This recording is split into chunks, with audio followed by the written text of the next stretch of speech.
Hello and welcome to another edition of Backyard Golf Lessons. I am PGA golf professional Jess Frank. I've been teaching this game for over 20 years, love it, and love helping people play better golf. And in this time of our lockdown, I've been trying to bring you guys some a little bit of value and things that could help your golf game, and so you can play better golf once you are back in it and back on the golf course and playing a little bit. So I appreciate everyone tuning in and watching these little tidbits. I'm humbled by a lot of people who are commenting and sharing my videos, and really appreciate it. And if you want to have some more tips, please visit my YouTube channel, Jess Frank Golf Academy YouTube channel. I am posting on there as well. So anything to help everyone out there play a little better golf, that's always my goal.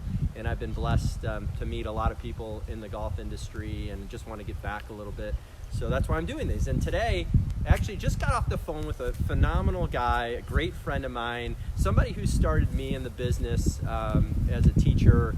I met him when I was 19 years old, before gray hair, going to Florida Atlantic and playing on the golf team there, who helped me tremendously, who I still use in my golf instruction today, Kevin Battersby, who really is a phenomenal guy and a great instructor down here in South Florida. I was fortunate enough to be introduced to him, a long time ago, and he's always been a mentor to me and somebody who I can bounce ideas off of, and just want to say thank you to him.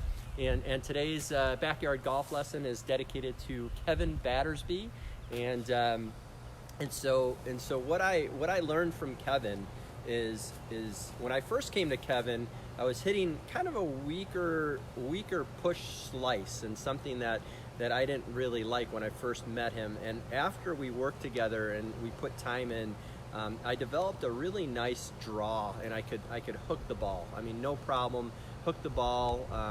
Kevin was actually mentored by Toski.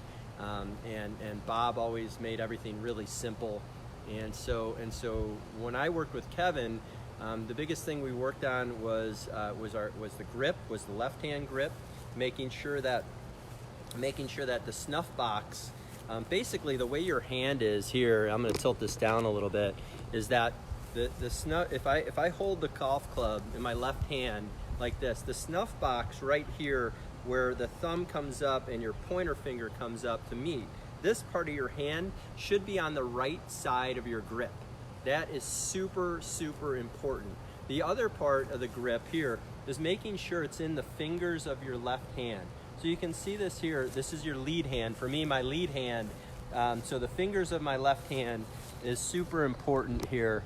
That's going to help you hinge the club properly. It's going to help you set the club properly. So many people, especially golf lessons that come and see me, the biggest part, you're only holding on to the golf club with your hands, so you really have to get the grip right. I actually just heard Justin Rose the other day talk about, he works on his grip every day.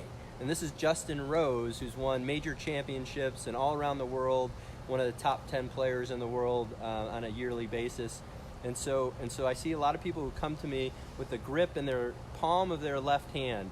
So I would suggest that I like to see people with the grip in their lead hand. For me, a right-handed player, for my left hand, I like to see it right across the base of the fingers. So then you can wrap the fingers around the club, and you can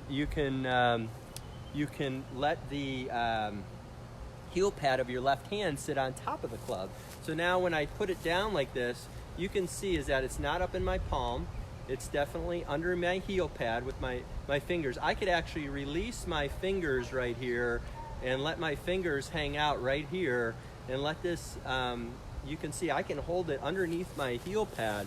I'll bring it right next to the camera here so you can see that it's underneath my heel pad. I got my pointer finger right here, my thumb's off the club, so I can control that. You can see how important that is. And so when I wrap my hand around it, you can see where this is now. It's right underneath my heel pad and my fingers. This Snuf Box right here is just on the right side of the grip. And so this is super important for people to understand. I think this is just getting the grip right is huge. And so Kevin and I worked on that a lot when I first saw him back when I was, when I was like 19, a long time ago. And this was the first time anyone had ever really helped me with my grip. And I'd always, as a junior, I just kind of put my hands on it and let it rip. I was more of a baseball player back then. So this is something that I know could really help you. Spend some time with your left hand on the club correctly, just so you can, this is just a much easier way for you to control the club. You can see how easy it is to hinge. If I have the club up here in my palm, I can't really hinge the club properly, but when it's in the fingers of my hand, so that also allows me to move my wrists correctly as well. So I can see this here, I can move the club face really well. And so the left hand really controls the club face. And so that's the beginning part of what Kevin and I worked on. And then I go ahead and put my right hand on it. And you can see I also have my right hand in the fingers. I see so many people wrap their right hand underneath like they're holding a hot dog, like this here. And what you want to do is you want to almost, the best thing for the right hand is almost if you're picking up a suitcase. So what you can do is almost feel like you're going to pick up a suitcase, like you're going to bend down and pick it up and put your right hand on the club like that. So you can see what happens is you have one big hand on there. Okay, so that's super important. So that is like your hands are together, your right hand's kind of covering your right thumb, and so this is really important here, and something that could help pretty much any level of golfer excel. And so that's something that Kevin really taught me in the beginning and was able to get through to me. And to this day, I credit him for my grip, because he was the first person that ever really worked on my left-hand grip and was able to understand that now if I have the grip correct here, and it's a little bit, we worked on, even it got a little bit strong, a little bit turned, because I was a slicer, so he got me turned a little bit. And then from here, we would always work on the left arm. The left arm was huge because that controlled the golf club. I was able to control the golf club with my left hand and left arm, and this was immensely important for my success. And it's something that I also can control not only the left arm, and I remember hitting balls with him because we hit a lot of balls together back then, and he used to say, if that ball went right, he's like, you got to turn that left arm even more and have it hook. And so, what I noticed through my journey of meeting with a lot of golf instructors, that all the best golf instructors said the same thing. And so I go back and like, no matter what, I always hit the ball extremely well with Kevin. I brought my game. I mean, I was barely breaking 80 for 18 holes, and then with Kevin, I was able to break into the 70s and low 70s and play for FAU. So this was a huge thing for me. It also really helped my wedge game. My wedge game I was able to improve my wedge game with the techniques that Kevin also showed me.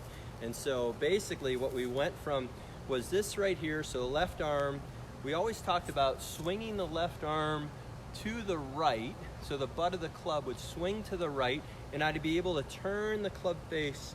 And so I'd have a path that was to the right and a club face that was closed to the path. And so if you're a slicer, this would help you immensely.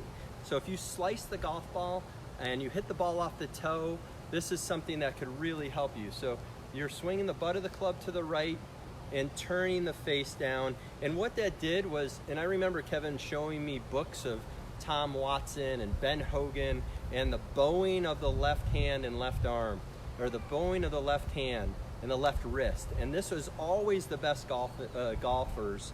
The tour players were always the ones who were boom like this, right at impact, flat left wrist, straight left arm, never pulling the club in and hitting the ball with an open face and butter knifing across it. So the left arm, again, I took the club to the top. Left arm was swinging to the right, so that butt of the club, so it basically shallowed me out. So I was able to shallow the club, and then from here, I would start to turn it, I would start to bow the left wrist down as early as possible. So I see a lot of slicers out there who have a cupped left wrist, so their left wrist is bent like this here. You can see this right here. So that's opposite of that. So the cup left wrist, so you can see in the camera, if I'm swinging the club down and pulling down this way, you can see my palm facing the camera. If you're a slicer, you do not want to see your palm in the camera. You want to see the back of your left wrist, because that closes the club face. So this is huge as well. So I was able to gain yardage with these, with this golf instruction, and I was able to play really good golf, and I was able to control my golf ball. It was pretty amazing. So, I mean, I loved it. Like I said, I still use it to this day. I still use the left arm. I still tell people about how many golf balls I used to hit against the 2x4. Next, you know, when I'd sit there with Kevin or hit balls with him, and he'd show me, and you know, left arm right and turn the face, left arm right and turn the face. So if you're a slicer, definitely a huge tip for you to understand and really, you know, play better golf. And you can, you know, you do this with all your clubs. And so it's something that, and Kevin also, what he really taught me is that, I remember, I'm gonna tilt this camera down so you can see it. I'm gonna tilt it down as much as I can to my feet so you can see this. I don't want to give all the secrets away, but the one thing that Kevin really taught me in the beginning was how the club works around on an arc. And so when the club works on an arc, you know, it does not swing straight up and straight down. The club works on an arc because you're to the side of the golf ball. So the club works on an arc. So sometimes he would sit there and say, all right, well, look how the club moves around. It moves around on an arc. It does not go in a straight line. And so everybody out there who's hitting the ball off the toe is probably swinging too much in a straight line. So this is something that's super important for you. Again, you know, I've been blessed I'm going to be 45 this year. I started, like I said, with Kevin Battersby, giving me golf instruction back when I was about, I don't know, 18, 19 years old, and I've used his information and to help other golfers play better golf, and I love it. I'm passionate about it. I love helping people play, and hopefully these tips are helping you. Again, you know, I have so many people to thank, but this video is dedicated straight to Kevin and his friendship and what he taught me and how he got me into the golf industry and kind of guided me. You know, as a young kid, I was kind of, you know, I wanted to go certain directions. He's like, nope, stay this path. You're going to be good. You know, don't worry about it. And so I want to thank him for that. So again, left arm, turn the hand down. You know, focus on how this works here. You know, and that's going to help most players. Also, remember, you know, you're standing on the side of the golf ball, so the club works around on an arc. Control the shaft and face with the left arm. The left arm moves the longest around your body for a right-handed player, so that's something too. So again, if you really want to hit it straight and you want to hit it solid, I would say definitely the left arm is super important to learn. Again, start with the grip though. Make sure the grip is proper. If you have that grip properly, if you have that grip correct in your left hand, your lead hand, that's going to really help you hit the ball solid. And so, you know, that's what I really liked. Something that has stuck with me for these, you know, 27 years. So some things never leave you when you're coached correctly. So, so my name is Jess Frank, PGA teaching professional. Hopefully we get back to golf here and everybody's safe and healthy out there.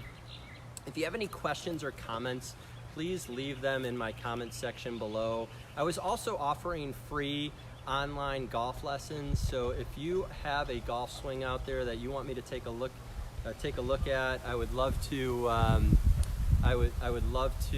help people out there with you know, with their golf swings in this time.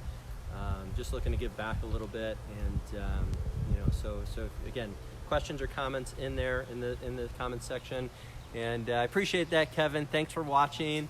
And yes, thank you. Yes. The grip is huge, though, for sure.